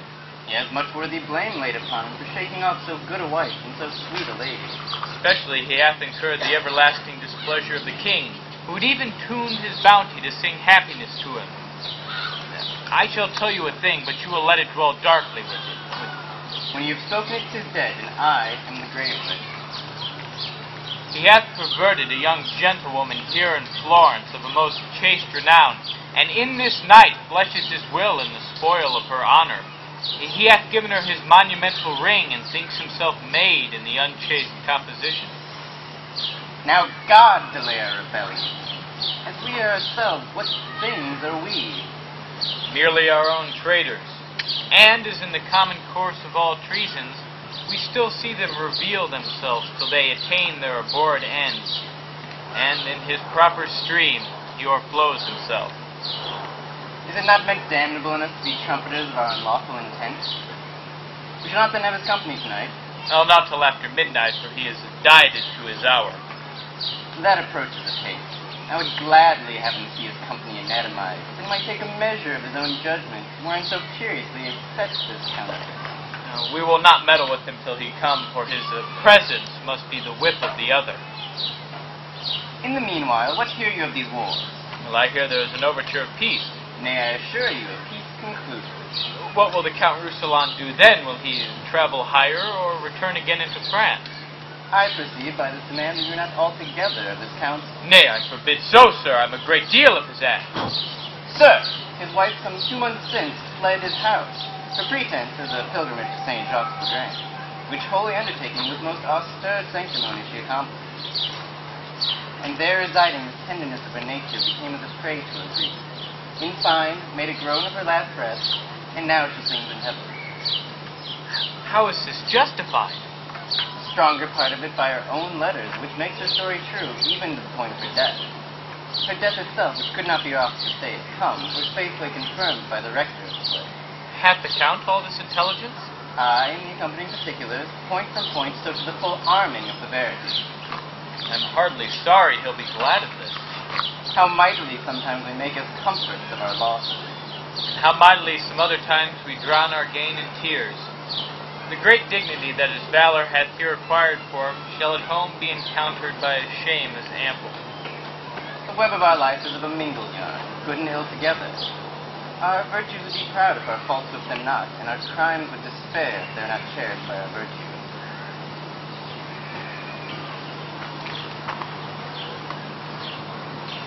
How now, my lord? It's not after midnight. I have tonight dispatched 16 businesses, a month's length apiece, by an abstract of success. I have conjured with the Duke, and done my adieu with his nearest. Married wife, mourned for her, and rich my lady mother I am returning. I've entertained my convoy, and in between these vain parcels of dispatch, have effected many nicer needs. The last was the greatest, but that is not ended yet. Well, if this business be of any importance, and tomorrow your departure hence, it requires haste of your lordship. I mean the business is not ended yet, for fearing to hear of it hereafter. But shall we have this dialogue between the fool and the soldier? Come, bring forth this counterfeit module. He has deceived me like a double-meaning prophecyr.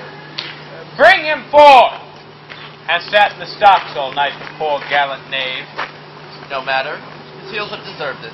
And surfing his spurs so long, how does he carry himself? Well, I've told your lordship already. The stocks carry him. Let us speak to you as you would be understood. He weeps like a wench that shed her milk.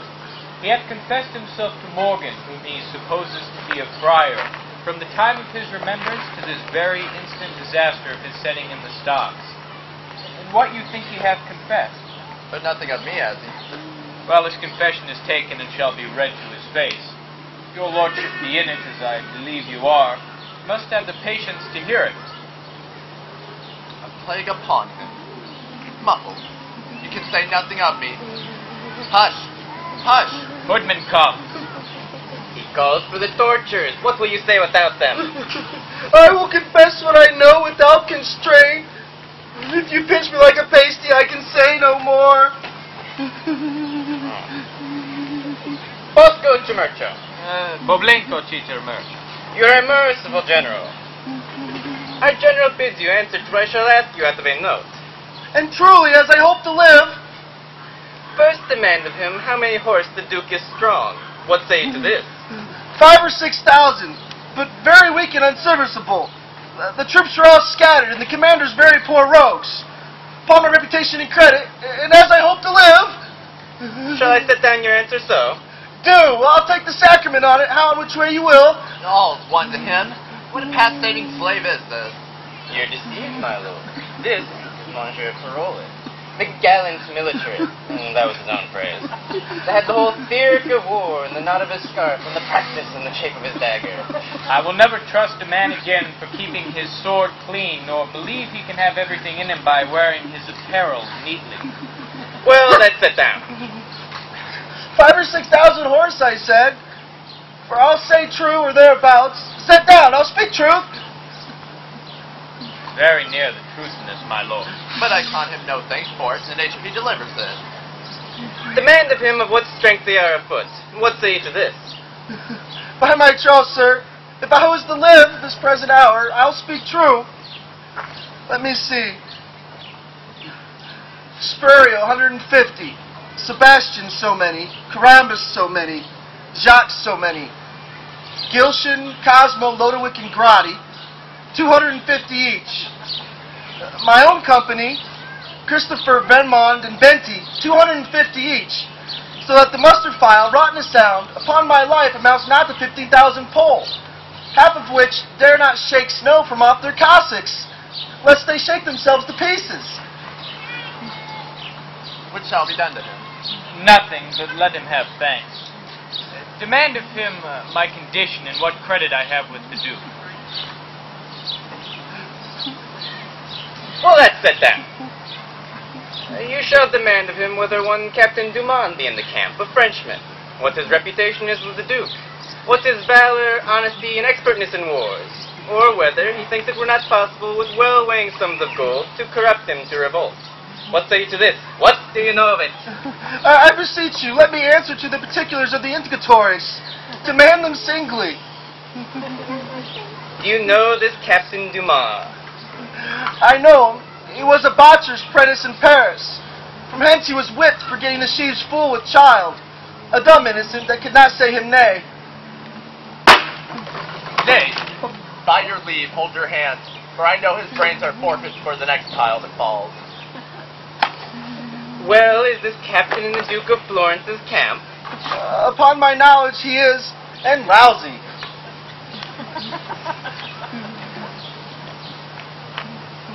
Nay, look not so upon me, my lord. We shall hear of your lordship anon. What of his reputation with the Duke? The Duke knows him for no other but a poor officer of mine, and writ to me this other day to turn him out of the band. I think I have his letter in my pocket. Marry, we'll search. In good sadness, I do not know if it is there or if it is on it on a file with the Duke's other letters in my tent. Here it is. Here's the paper.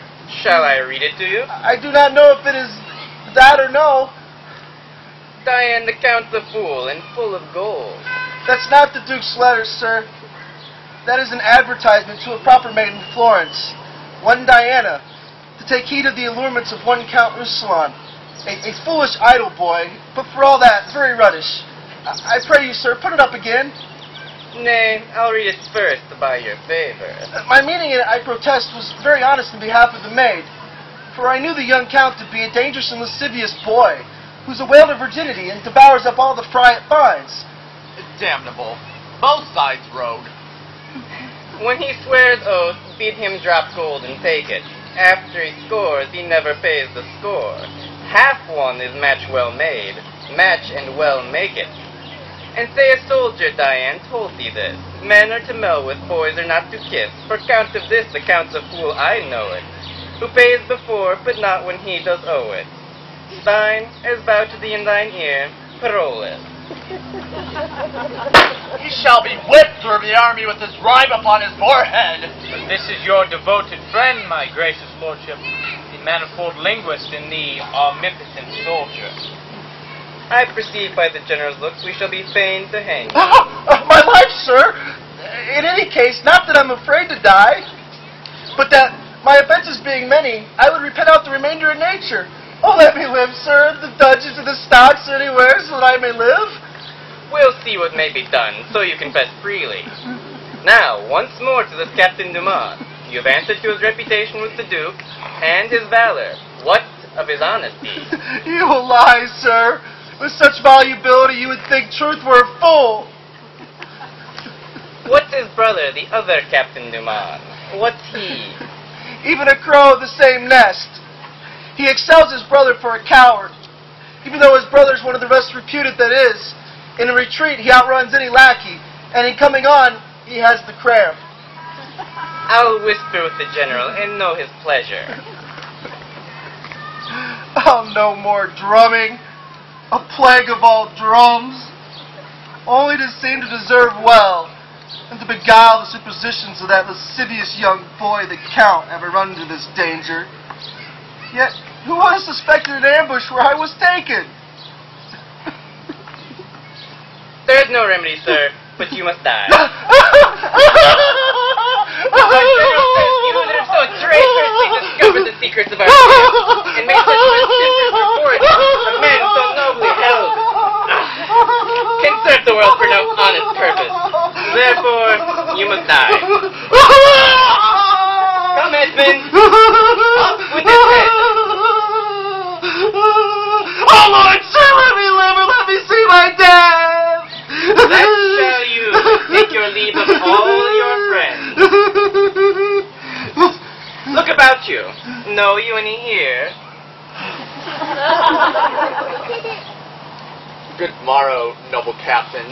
God bless you, Captain Parole. God save you, noble captain.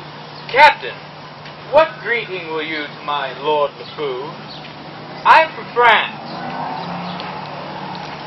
Captain, may I have a copy of the sonnet you writ to Diana on behalf of the Count Rousillon? Were I not a very coward, I'd compel it of you. You're undone, sir. All but that rope. That has it on it yet. You could not be crushed with the plot. If you could find a country where but women were that received so much shame, you might begin an impudent nation. Fare thee well, sir. I am for France, too. We shall speak of you there.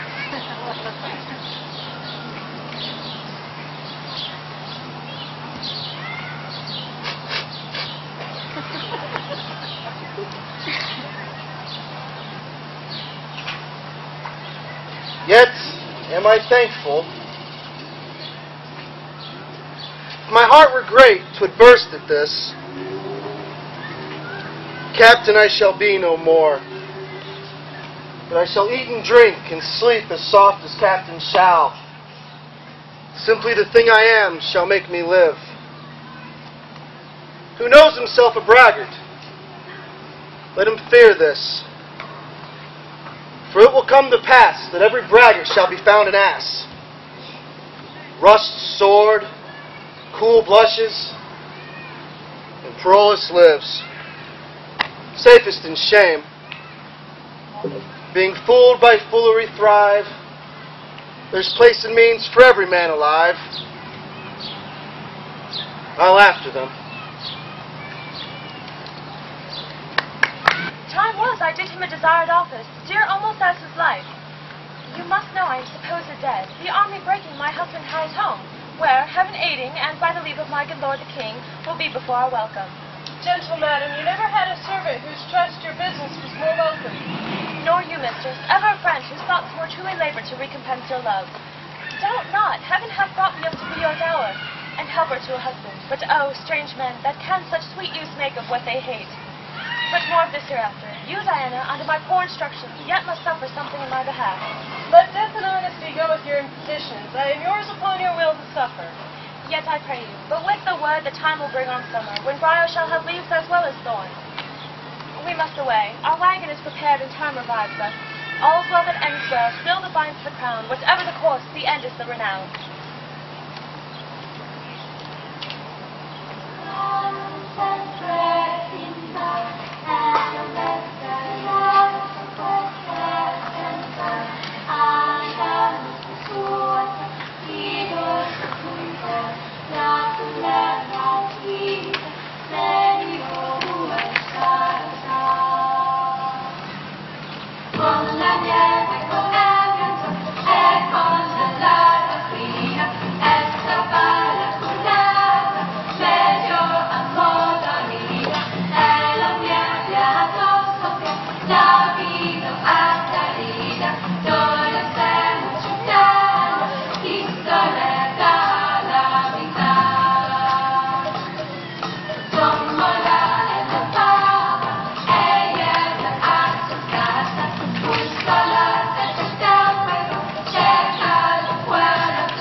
The son was misled, but it snipped taffet a fellow there whose villainous Saffron will want to make the doughty and unbaked use of the nations in his image. Your daughter-in-law were alive today, and your son here at home, for advanced for the kingdom by that red-tailed humblebee I speak of. I would I had not known him. It was the death of the most virtuous gentlewoman that nature ever had praise for creating. Had she partaken of my flesh and cost me the dearest groans of a mother, I could not have owed her a more rooted love. Good lady, was a good lady. We have picked 1,000 salads or relied on such another herb. Oh, truly, sir, she was the great marjoram of the salads. Or rather, the herb of grace. Salad herbs, you knave, there are no herbs. I am no great Nebuchadnezzar, sir. I have not much skill in grass. Whether dost thou profess thyself, a knave or a fool? Fool, sir, to woman's service, and a knave at a man's. Your distinction? I would suppose a man and his wife can do her service. A knave at his service indeed. And I would give his wife my lawful service to do her service. Thou art both a knave and a fool. At your service. Oh, no, no. Why, if I cannot serve you, I can serve as great prince as you are. What prince is that? The Black Prince, sir. Alias, the Prince of Darkness. Alias, the Devil. Boom! Hold thee! Here's my purse. I give this to thee not to suggest thee from him. Serve him still. I'm a woodland fellow, sir, who always loved the great fire. And the master I speak of ever keeps a good fire. But, yes, he is the queen of the world, let his nobility remain in course. I am for the house with the narrow gate, which I consider to be too little for pomp to enter. Some who humble themselves may, but many will be too chill and tender, and they will be for the flowery way that leads to the broad gates and the great fire. 'Tis a shrewd knave, and unhappy. So he is. My lord that's gone made himself much sport of him. By his authority he remains, which he thinks is patent for his sauciness. And indeed he has no pace, but he runs where he will. I like him well, 'tis not amiss. And I was saying, before we were interrupted, upon hearing of your daughter-in-law's death and my lord your son's return home, I have moved the king to speak upon my daughter, which in the minority of them both, and in a self-gracious remembrance, the king has first proposed. He is set on it, and to relieve the anger he has toward your son, there is no fitter matter. What do you think of it? I'm very much contented, and I wish it happily effected. Yes, the king comes post from Marseille, of his fit a body and when he were 20. It rejoices me. I had hoped I would see him ere I die. I have letters that my son will be here tonight. I shall beseech your lordship to remain with me until they can meet together. I wonder with what matters I might safely be admitted. You need but plead your honorable privilege. That I have made a bold charter, but I thank my God it holds yet.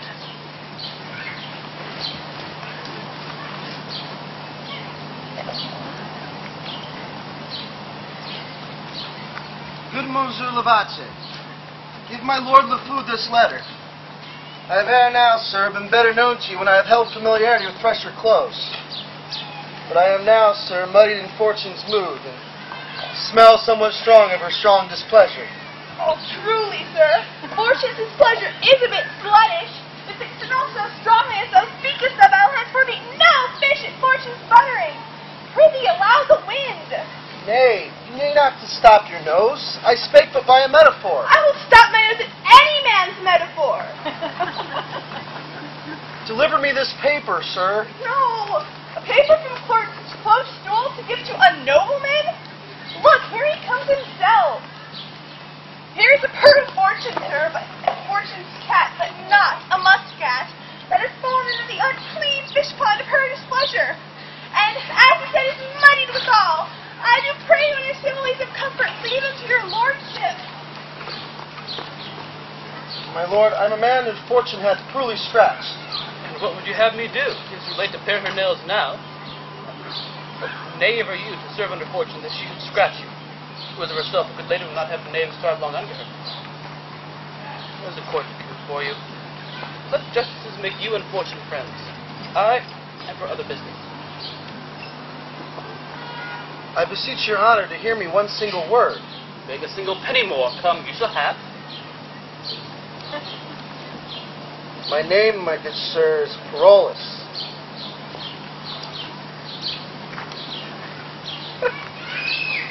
Give me your hand!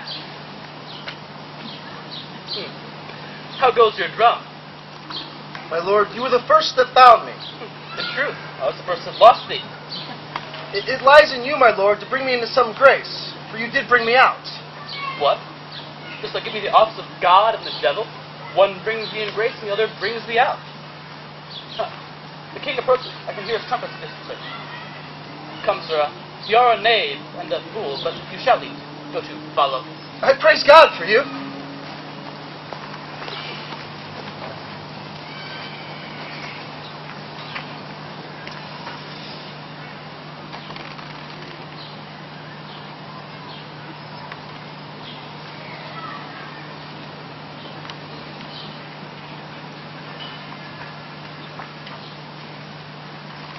had lost the jewel of her, and our esteem was made much poorer by it.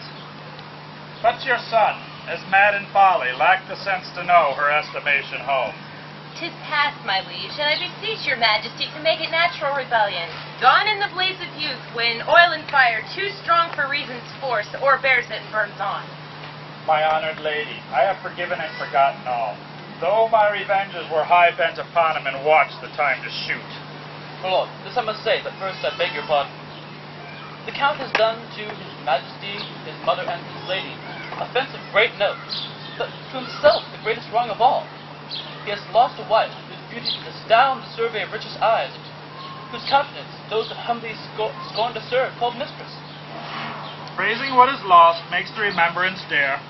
Well, call him hither. We are reconciled, and the first view shall kill all repetition. Let him not ask our pardon. The nature of his great offense is dead, and deeper than oblivion do we bury the incensing relics of it. Let him approach, a stranger, no offender, and inform him, so 'tis our will he should. I shall, my lady. What says he to your daughter? Have you spoke? He vows all respect to your lordship. Then shall we have a match. I have letters sent me that set him high in fame. He looks well on it.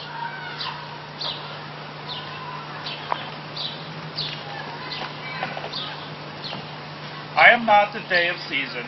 Thou mayst see a sunshine and a hail in me at once. But to the brighter beams distracted clouds give way. So stand thou forth, the time is fair again. And my high repentant blames to your sovereign pardons me. Well excused. All is whole, not one word more of the consumed time. Let's take the instant by the forward top. For we are old, and on our quickest degrees the inaudible and noiseless foot of time steals ere we can effect them. You remember this, the daughter of this lord? Admiringly, my liege. At first I stuck my choice upon her. Ere does my heart make too bold a herald of my tongue. With the oppression of mine eye and fixing, contempt to scornful perspective did lend me, which warped the line of every other favor, scorned to bear color or express the stolen, expanded or contracted, the proportion to a most hideous object. Thence it came, that she whom all men praised, and whom myself, since I have loved, have lost, in mine eye and fixing, the dust that did offend it. Oft our displeasures to ourselves unjust destroy our friends, and after weep their dust. Our own love waking cries to see what's done, while shame, full late, sleeps out the afternoon. Be this sweet Helen's knell, and now forget her. Send forth your amorous token for fair Maudlin. The main consents are had, and here we'll stay to see our widower's second marriage day. Which better than the first, O heaven bless. Or ere they meet in me, O nature's best. Come, my son, in whom my house's name must be enfolded. Give me a token that sparkling fair Maudlin's eye, and bring her hither.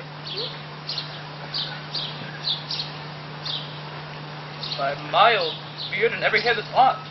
Helen, this dead was a sweet creature. Such a ring as this, the last time I saw her at court, I saw upon her finger. Now, pray you, let me see it. For mine eye, while I was speaking, off was fixed to it.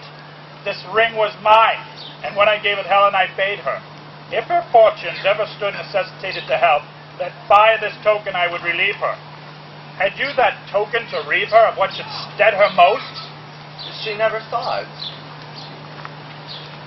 Son, on my life, I've seen her wear it, and she reckoned it at her own life's rate. I am sure I saw her wear it. My gracious sovereign, however it pleases you to take it so, the ring was never hers. Ludus himself, that knows the tinct in multiplying medicine, hath not nature's mystery more science than I have in this ring. 'Twas mine, 'twas Helen, whoever gave it you. Then, if you know that you are well acquainted with yourself, confess 'twas hers, and by what rough enforcement you got it from her. She called the saints to surety she would never put it from her finger. Unless she gave it to yourself in bed, where you have never come, or sent it us upon her great disaster. My lord, you are deceived. When Florence from a casement was thrown to me, that which had her name upon it. Noble she was, and thought I stood engaged, but upon subscribing to mine own fortune, informed her fully that I could not answer to such a course of honor. She ceased in heavy satisfaction, and would never receive the ring again. Thou speakst it falsely, as I love mine honor, and makest conjectural fears to come into me, which I would fain shut out if it should prove thou art so inhuman. 'Twill not prove so. And yet I know not.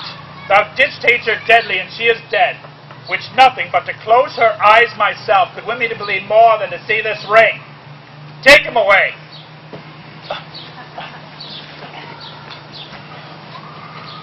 We'll sift this matter further.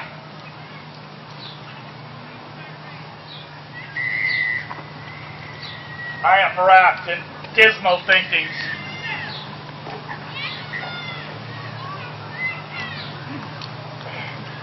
Gracious Sovereign, here's a petition from a Florentine. And she told me in a sweet verbal freak it concerned herself and your majesty.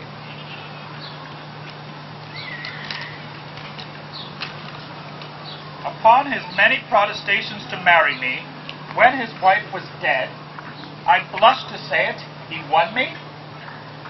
Now is the Count Rousselin a widower. His vows are forfeited to me, and my honor is paid to him. He stole from Florence, taking no leave, and I have followed him here to his country to seek justice. Grant it me, O king, in you it best lies, otherwise a seducer flourishes and a poor maid is undone. Diana Capulet. Find me a son-in-law to fair, and toll for this, how not of him. The heavens have thought well on thee, Lebu, to bring forth this discovery. Seek these suitors. Go speedily and bring again the Count. I am afeard the life of Helen Lady was foully snatched. Now justice on the doers.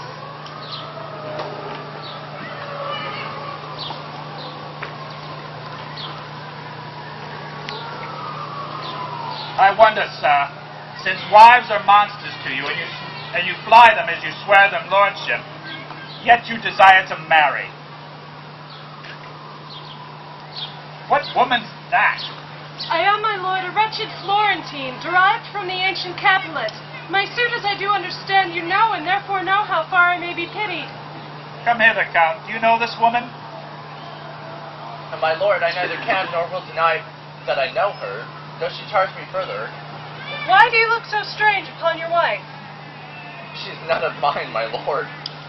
If you shall marry, you give away this hand, and that is mine. You give away heaven's vows, and those are mine.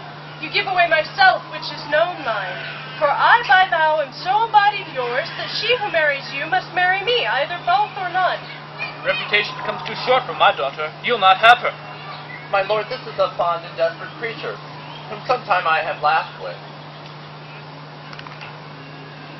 Sir, for my thoughts, you have them ill to fret till your deeds earn them. Bear prove your honor that in my thought it lies. Good my lord, ask him upon his oath if he does think he had not my virginity. What sayest thou to her? She's impudent, my lord, and it was a common gamester among the camp. He does me wrong, my lord. If I were so, he might have bought me at a common price. Do not believe him. Oh, behold this ring, in whose high respect and rich validity did lack a parallel. But for all that, he gave it to a commoner of the camp, if I be one. She blushes. And 'tis it. Of 6 preceding generations, this gem. Had it been owed and worn, this is his wife. That rings 1,000 proofs. Methought you said you saw one here in court could witness it. I did, my lord, but I'm loath to produce so bad an instrument. His name's Parolles. I saw the man today, if man he be. Find him and bring him hither. Aye, my lord. What of him? He's quoted for a most perfidious slave. In all the world's tax and debauch, his very nature sickens but to speak a truth. Am I, or this, for that, for what he'll utter, that will speak anything. She hath that ring of yours. I think she does. Certain it is I liked her and boarded her in the want way of youth. As impediments of fancy are motives for more fancy. In fine, her infinite cunning and modern grace subdued me to her race. She got her ring, and I received that at which any inferior might have market price bought. I must be patient. You, who have turned off a first so noble wife, may justly die at me. Since you lack virtue, I will lose a husband. Send for your ring home, and return mine again. I have it not. Know you this ring? Sir, it was very much like the one upon your finger. This ring was his of late. And it was that I gave him, being a bed. The story then goes false. You threw it him up from a casement. I have spoke the truth. You boggle shrewdly. Every feather stars you. Is this the man you speak of? Aye, my good lord. Tell me, sirrah, but tell me true, I charge you, not fearing the displeasure of your master, which on your just proceedings I'll keep off. By him, and by this woman here, what know you? So please your majesty, my master hath been an honorable gentleman. Tricks he hath in him, which gentlemen have. Come, to the purpose. Did he love this woman? He did love her, sir, but how? How, I pray you? He loved her, sir, as a gentleman loves a woman. How is that? He loved her, sir, and loved her not. As thou art a knave and no knave. I'm a poor man, sir, and at your majesty's command. He is a good drum, my lord, but a naughty orator. Did you know he promised me marriage? In faith, I know more than I'll speak. But wilt thou not speakest all thou knowest? Yes, so please your majesty. I did go between them, as I said, for he loved her. He was mad for her, and spoke of Satan, and of limbo, and of the Furies. And I know not what. Yet I was in that credit with them at that time that I knew of them going to bed, and of other motions, as promising her marriage, and things which would deride me ill will to speak of. Therefore, I will not speak what I know. Thou hast spoken all already, unless thou canst say they are married.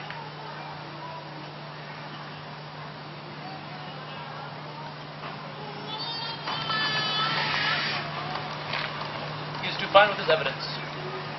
Yes, thou art too fine in thine evidence.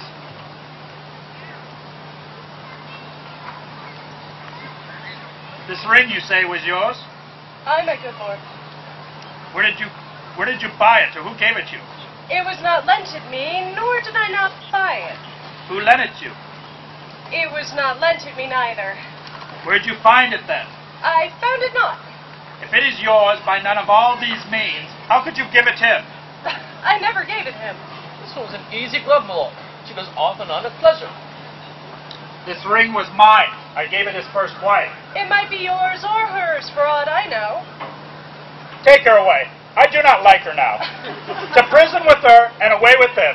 Unless thou tellst me where thou hadst this ring, thou diest within the hour. I'll never tell you. Take her away. I'll put in bail, my liege. I think thee now some common customer. By Jove, if ever I knew man, 'twas you. Wherefore hadst thou accused him all this while? Because he's guilty. And yet he's not guilty. He knows I am no maid, and he'll swear to it. I'll swear I am a maid, and he knows not. Great king, I am no strumpet by my life. I am either maid or else this old man's wife. She does abuse our ears. Away with her. Summon my bail! Stay, royal sir. The jeweler that owes the ring is sent for, and he shall surety me. But for this lord, who hath abused me, though yet he never harmed me, here do I quit him. He knows himself my Betty hath defiled, and at that time he got his wife with child. Dead though she be, she feels her young one kick. So there's my riddle. One that's dead is quick. And now behold the meaning. Is there no exorcist? Beguiled the sure office of mine eyes? Is it real that I see? No, my good lord, 'tis but the shadow of a wife you see, the name and not the thing. Both.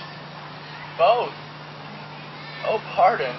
My good lord, when I was like this maid, I found you wondrous kind. There is your ring, and look you, here is your letter. This it says, when from my finger you can get this ring, and honor me with child, and etc. This is done. Will you be mine now that you are doubly won? If she, my liege, can make me know this clearly, I'll love her dearly, ever, ever dearly. If it appear not plain or prove untrue, doubly divorce that between me and you. Oh, my dear mother, do I see you living? Mine eyes smell onions, I shall weep anon. Good Tom Drum, lend me handkerchief. So I thank thee. Come with me home, I'll have sport with thee. Leave thy courtesies at home. They are scurvy ones. Let us from point to point this story know, to make the even truth this pleasure flow. If thou beest yet a fresh uncropped flower, choose thy husband and I'll pay thy dower. For I can guess that by thy honest aid, thou keepest yourself a wife, thyself a maid. Of that, and all the progress more or less, resolvedly more leisure shall express. All yet seems well, and if it ends so meet, the bitter past, more welcome is the sweet.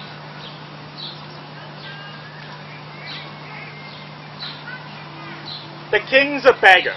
Now the play is done. All is well ended, if this suit be won. That you express content, which we will pay, with strife to please you, day exceeding day.